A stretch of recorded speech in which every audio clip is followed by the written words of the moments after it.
Welcome back to the Hood News Fantasy Football Podcast. This is the Week 14 waiver wire episode. I got my dogs with me here, MFB Year. and BBTB, Yeah. and we're going to try and help you guys pick up the players that you may or may not need for your Week 14 to make it into playoffs.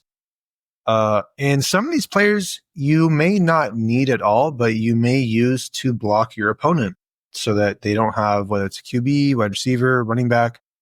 You may not need them, but your opponent might. So check your matchups, make sure that they're not missing any, or if they're missing someone, you might be able to pick up some of these players so that they can't have them. At the top for QB, Will Levis, rostered in 12% of leagues. We talked about the Titans' schedule in the playoffs or in the later rounds of fantasy, and they have a really good schedule. Yes, sir. They get the Jags next week, so definitely a solid plug and play. Last week was a very bad bipocalypse, but this upcoming week is also somewhat of a bipocalypse. You know, we got Texans, Colts, Pats, Broncos, Commanders, and Ravens all on bye. Yeah, and also what Kimball was saying too, you could pick up Will Levis just to block someone, you know? If you're trying to get into playoffs, this is the specific week that you need to win to get in. Block them. Do what you need to do. It is petty, but do what you got to do to get in. Yeah, MFE is referring to last week being week 12, not week 13 being bipocalypse. But yeah, week 12 and week 14 are definitely tough with bye weeks. So yeah, you may need to block an opponent, and this is how. Next on the list, Bryce Young, rostered in 5% of leagues, gets Philadelphia next week, so I would not be starting him next week. I would be leaving him on the waiver wire for your opponent to start.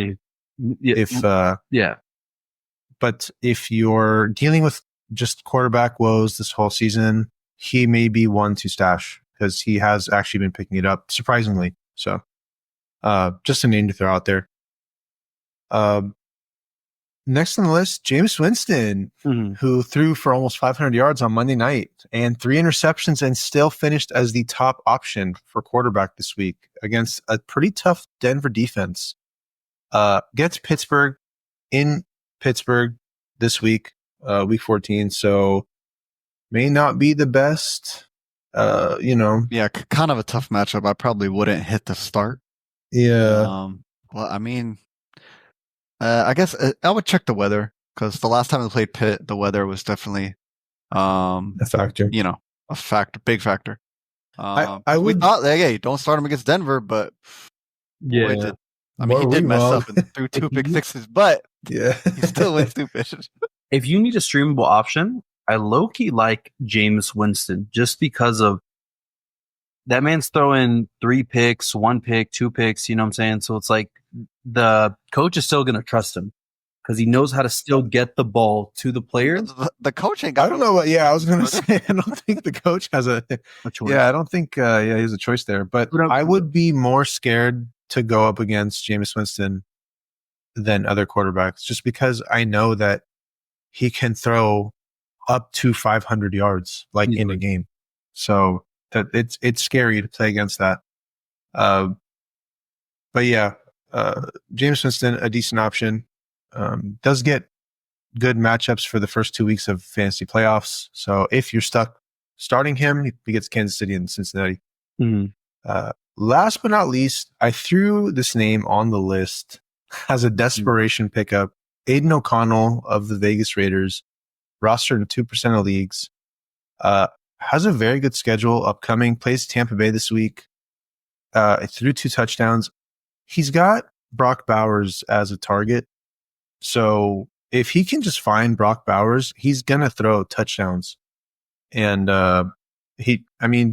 look, this is like a desperation play. If all the QBs on your waivers are taken and you just need to start somebody, Aiden O'Connell might be that dude for you this week. And you're probably not making it to playoffs, to be honest with you. It's a desperation pickup here.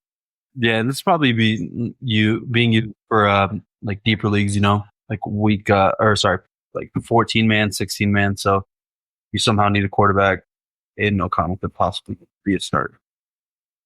Possibly. Yeah, if you're down bad and like people are just hoarding quarterbacks, let's say your opponent is playing against you, you have a QB on bye, and they're trying to block you. They pick up a bunch of quarterbacks. You might be stuck starting Aiden O'Connell. Mm-hmm. On to wide receivers at the top. Nick Westbrook Ikine, rostered in 18% of leagues. We talked about him in the studs list. He has been, I said it before, he has a nose for the end zone. He just insane catch to TD ratio. Yeah. Definitely a soft schedule, bro. Like it's, I don't know. It might be hard to trust, but boy, he hits the touch. He hits the end zone. Personally, if he is definition of boom or bust, and he's obviously been booming with like a minimal amount of catches. So if you need a player like that, I'm going for Westbrook Ikine, putting him at the flex, and they also play Jacksonville. So I would probably put a waiver wire in him to see if he could possibly help you win your week. Yeah, boom or bust, but it's hard when he has a bunch of good weeks in a row that you're like, okay, he's bound to come back to earth, right? But it seems like Ridley's taken away the coverage, so he's able to get open. And like I said, he's got a nose for the end zone. He finds his way there pretty often. He's got in the last 8 weeks, like a touchdown each week. 3, 4, 5, 6, 7. Yeah, 8 weeks, 8 touchdowns. He didn't get a touchdown week 10, but he had 2 last week. So, yeah. Next on the list, Adam Thielen, who was BBTB start of the week. He's been back from injury for 2 weeks now. Should have had a touchdown against Kansas City. Did get a touchdown this week against Tampa Bay. Should have 2. Should have had a second one, yeah. Mm-hmm. And so they play Philadelphia this week. You're probably not looking to start him. Yeah, I probably wouldn't start him this week just because of Quinton Allen, and he's been putting up a really good show. So don't start him this week, but I think he's great for playoffs. Like, you got Dallas, banged up secondary. You got Arizona, trash defense, especially that team. And then you got Tampa Bay. I would look. Can I ask? Does Quentin play? He plays the outside, right? The outside receiver. He plays, I think, not because the outside is Xavier Legette. So if Thielen's coming in from the slot, bro, he still might be fire. Yeah, but you got it's still tough. Cooper DeJean. You still got. Cooper, bro. That's a mean. It's the other white homie. That's really it's a tough Philadelphia defense. Yeah, so their safeties. Safety. You got Darius Slay there. I was just trying to break it down, but yeah. I don't know. I would not be looking to start him this week. Yeah. But he's showing your waivers. Put a claim in. You use him for playoffs if you make it. Yeah, there you go. Or you block your opponent in case you just don't want to play against your opponent. Exactly. Yeah. Next on the list, MVS. We've called him out, I think, like 3 weeks in a row. Mm-hmm. Still only rostered in 31% of leagues. He also has a nose for the end zone. Seems to find his way there each game. Yeah, he's TD dependent. I don't know. I mean, I would start him against the Giants. Literally, same thing as Westbrook Ikine. Boom or bust. So if you need a player like that, try him. He's their best receiver, and they just lost Taysom Hill for the season, so they need weapons on offense. Kamara can't do it all, so him and Derek Carr have been connecting. He's not getting a lot of targets, not getting a lot of receptions, but he's getting the long catches and touchdowns. So yeah, definitely touchdown dependent. He's more of a stash, and it's better to have him on your team than have to play against him and he go off. Yep. Next on the list, Keon Coleman, who's been injured for the last few weeks, rostered in 43% of leagues. Amari Cooper's not really getting it done. He was doing very well before he got injured. Yeah. So he was doing very solid. I think he's definitely worth an ad. I'd probably, I don't know. I feel like that's the kind of player I'd leave on the waivers for my opponent to pick up if he somehow needs a receiver. I don't know. I don't see him. They're playing the Rams. I kind of don't blame you because like Josh Allen has just been like throwing touchdowns to like a bunch of like 10 different guys or something. Yeah. So it's just kind of like there's not really like an alpha receiver at Buffalo anymore. Yeah. But probably a decent stash. Maybe like a couple players get injured and he's the guy now. He also does have big play potential. So I just don't want one of Josh Allen's weapons to be on the waiver and someone pick him up and just play him against me. Like in that, I would feel a little bit nervous. He might not get it done. I feel There's that. Yeah. a huge possibility that he's not the top option. He's probably not even the top 2 option on that team. But any given game, he could just go out and get a bunch of yards and a touchdown. And then you're just like, well, I feel silly for not having it in my team. I mean, the Bills do get the Rams next week. So Keon Coleman could have like a little game in him. I don't know. We'll see. I'll be updating the sleeper list. Feel me? Yep. Next on the list, last but not least, Brandon Cooks, who has been solid since, did decent last game, had a couple catches. He had a touchdown last week, if I'm not mistaken. He did. Yeah, against the Giants. Yeah. So back from his injury, with that infection in his knee, got it all figured out, sorted out. If they shut down CD, definitely going to be a decent option. He'll be the top option there in Dallas. So worth a stash. Not trusting any Cowboys players besides Dowdle. Okay. I just don't want to put that risk or like my playoff risk at the line somehow flexing Cooks. So yeah, he's on the bottom of the list because probably as a late least. stash in case like they shut down CD, playoff and wild cards out of reach.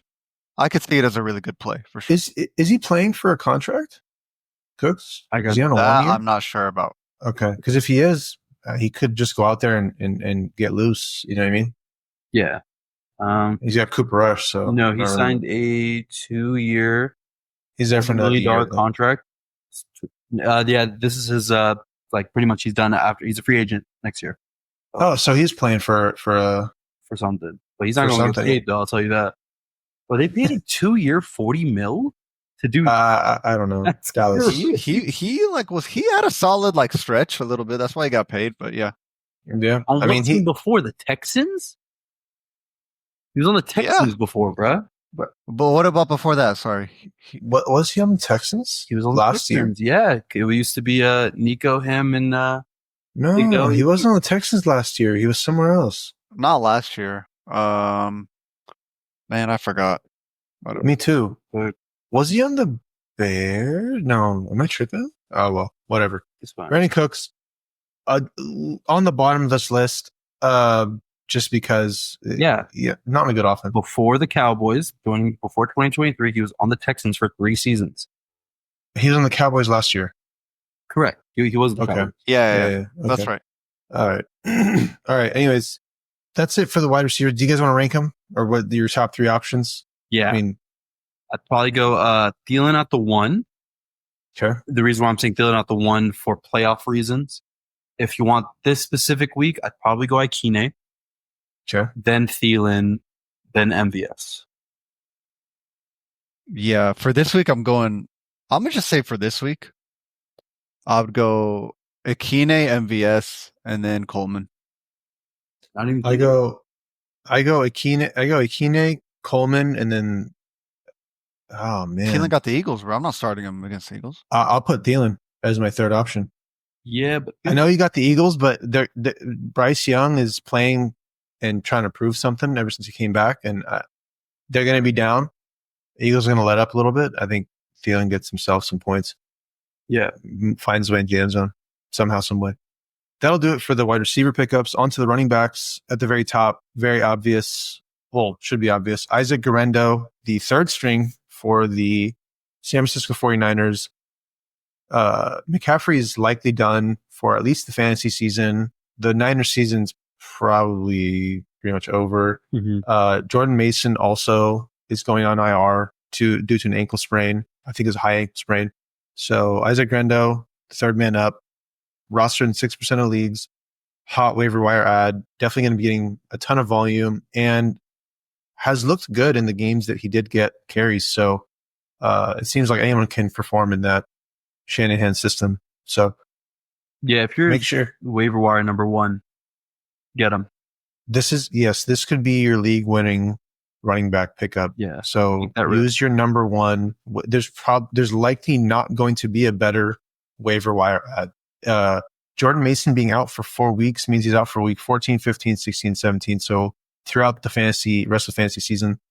So Garendo will be the starter for the next 4 games. Yeah. Definitely worth a pickup. And if you've been holding on to that number one waiver spot, now is your chance. Mm-hmm. Next on the list, Jonathan Brooks, who's slowly starting to take touches away from Chuba Hubbard. He's not. Don't start him. I wouldn't even stash him, just personally. Roster in 49% of leagues. There's a lot of hype going into him I'd this still season. definitely stash just in case, but not starting. Definitely not. Dude, until we see okay. the usage. Think about it this way. Chuba Hubbard, they obviously drafted Jonathan Brooks because they wanted a younger running back for the team, right? They're trying to eventually get rid of Chuba Hubbard. But the team Hubbard's been a dog, and he's like 24, 25. Okay, bro, why they just drafted Jonathan Brooks for funsies, and they're just playing him for funsies. No, they're probably trying to do that dual threat kind of Lions kind of Jahmyr Gibbs Monty next year, though. It's not necessary right now. Yeah, but they're getting Jonathan Brooks some playing time. Their season's over. They don't need to run. Let's say Chuba Hubbard is their number one. Do you think they're just going to run him into the ground? No, what's the reason for it? Barkley. That's what they're doing with Mixon. So yeah, they're winning games. Saquon, they're winning. They're trying to get to playoffs. They're running him to the ground to get the top spot. Yeah, but that's true. But Chuba is significant. They're running him into the ground to get the bottom spot. Like, it doesn't make sense. Yeah, but it doesn't. But Chuba Hubbard's probably trying to play for a contract. Let's check Chuba. Maybe, but it depends if he gets the touches. Anyways, Jonathan Brooks is worth a stash. There's a lot of hype going around him. He's a stash and wait. He's not worth a top waiver pick.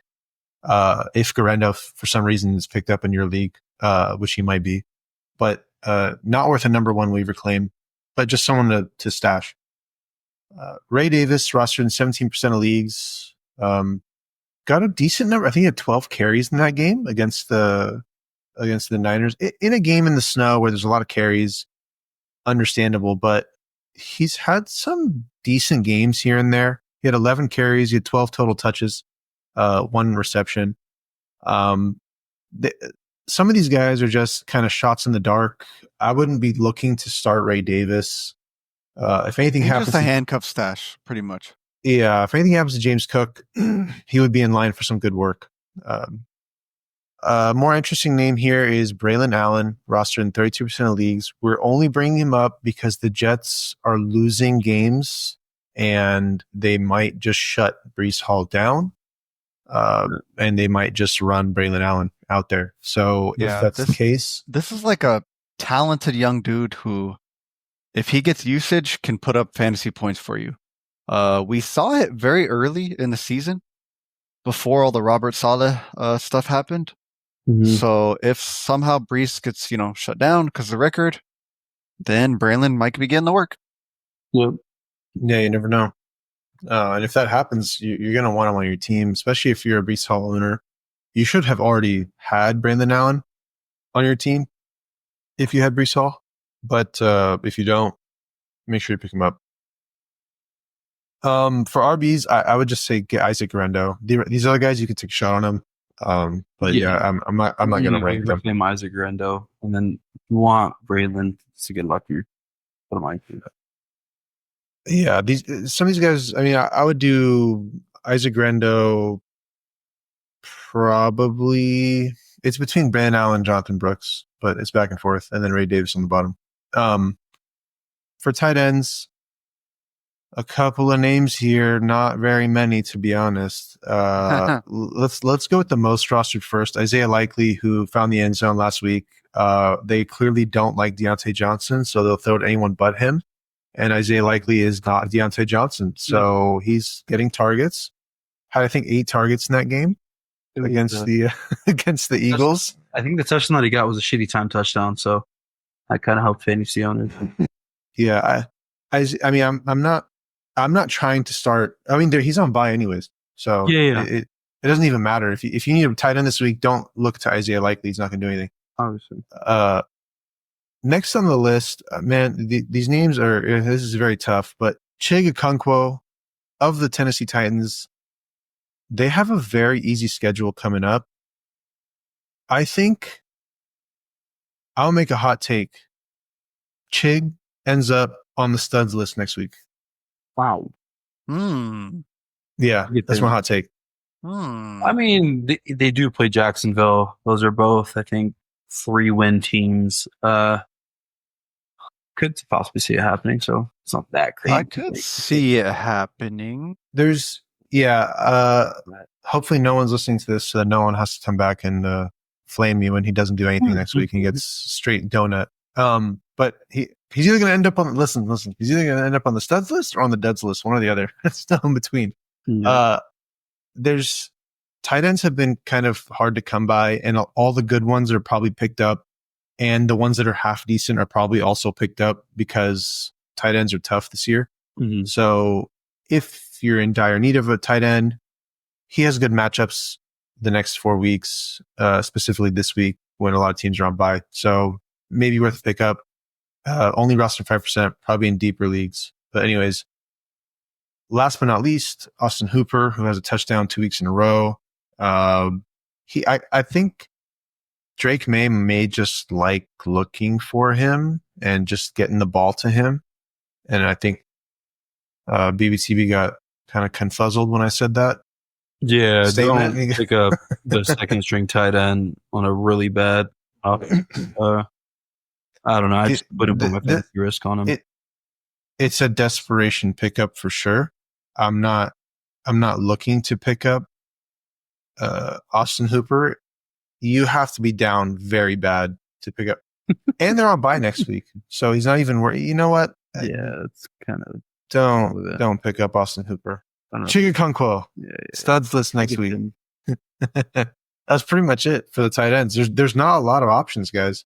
Tight ends are getting injured. Yeah, it's a tight end wasteland. Also, apocalypse. So a lot of these tight ends are already picked up. So yeah, if you're stuck without a tight end, look for Chig. Moving on to defenses.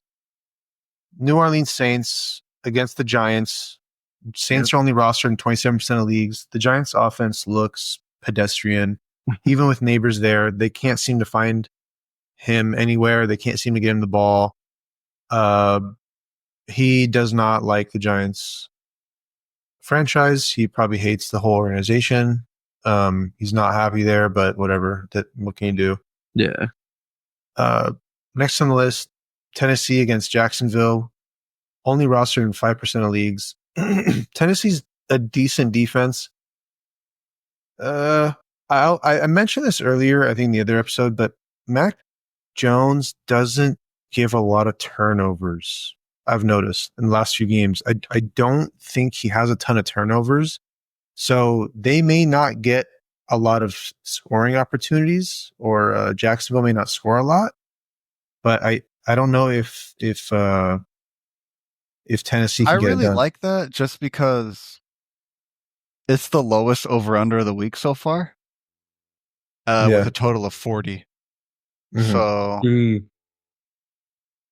but it's not projected for Titans to be like spanking them. So it's like a decent play. It's not like a bomb type play, probably. Right. Next on the list, Cardinals against Seattle. Cardinals defense has been killer. Seattle has been giving up a lot of turnovers, and they gave up a ton of points to the Jets defense last week. So maybe they fix things up and they do better, but it's a decent play. Only rostered in 15% of leagues. Last but not least, Bengals defense against Dallas, especially with no CeeDee Lamb. That would be a lot more likely to target the Bengals defense or target the Dallas offense if there's no CeeDee there. Only rostered in 17% of leagues. Yeah. A couple options there for you guys. How do you guys rank this in terms of which one you want first and then first to last? I would go Saints first, then Titans, then Cardinals. Okay. Yeah, I have the same way we that Kimmel said it. New Orleans, Tennessee, Cardinals, Bengals. Okay. I go New Orleans, Cardinals, Tennessee, and then Bengals. Yeah. It depends on if CD's playing. If CD's not playing because they just shut him down, I put Bengals above Tennessee. Yeah. That's it for defenses. Moving on to kickers, just some names to throw out there. Chase McLaughlin, roster in 40% of leagues, gets Vegas this week, who is giving up the most points to kickers. McLaughlin's been really good. I think he had 16 fantasy points last week, so could have another like 15 plus fantasy point performance. That offense moves the ball a lot, so they will get a lot of, and they move quickly, so they can get a lot of field goal opportunities. Next, Parker Romo, Minnesota Vikings. They're playing at home in the Dome, if I'm not mistaken. Are they playing at home? I'm about to check that right now. The Vikings are they are playing at home. Yes. Yeah, in the Dome, so no wind, nothing to worry about against Atlanta, who gives up the second most fantasy points to kickers. Hey, he's not projected anything, by the way, for week 14. Is the kicker supposed to come back? Oh, then look for the kicker on Rijkaard. Rijkaard is the kicker for Will Rijkaard is the kicker for Minnesota. He's projected to come back, so check for that, guys. Don't pick up a kicker and then forget about it. Yeah, Rijkaard's only rostered in 3% of leagues. If Parker Romo is out and Rijkaard's in, start Rijkaard. Mm-hmm. Start the Vikings kicker. Yeah, that's all you gotta know. Last but not least, I put Cam Little because they're playing against Tennessee, Jacksonville. I like that. I don't think. Yeah, Cam Little. Actually, there was some hype around him in the preseason. He's a soccer player as well, or was a soccer player and wanted to kick in the NFL. I think he missed a field goal last week. It was a 55-yarder. Yeah. But if he can do like Aubrey's doing over in Dallas, then he might be, if he can pick it up, or if the offense can move some more, then it might be worth might be someone to watch for. Mm-hmm. But only roster in 1% of leagues. Just like if you need a kicker and these other guys are already taken and you just don't know who to start, pick him up. He could do well against Tennessee defense that's probably not going to allow them to score a lot of touchdowns. But that'll do it for the waiver episode. Is there anything else that I missed? Anything you guys want to go over? No, just the order of the kickers will probably take somehow the waivers. Little. Okay. I'll probably go Little first, McLaughlin, and then whatever Vikings kicker. Cam Little number 1? Mm-hmm. Is Mac Jones for sure doing Cam Little last? I don't know about the reason why is because Mac Jones knows how to push the ball down the field, but he doesn't know how to score it. Didn't he throw a touchdown to Parker Washington? He did, without the blown coverage. I saw it. Trust. I feel like Cam Little can just get you, like, he should be serviceable. 8 or more fantasy points. First. Are you starting him in any leagues this week? Well, I don't need to. I have Aubrey and I like the order that we announced them in. McLaughlin first, the Vikings kicker second, and then Cam Little third. I think they could outscore whoever, but I don't know. I would feel more comfortable in that order. But those first two guys might be not on the waivers. And someone might use waiver claims on those first two guys, and you're like, all right, I'll just take Cam Little then. So, yeah. But yeah, that'll do it for this episode. Good luck, guys, in your week 14. I hope you guys win. I hope you either block the player you need to block from your opponent, or you get the player that you need to win this week. And best of luck. We'll see you guys in the next episode. Peace.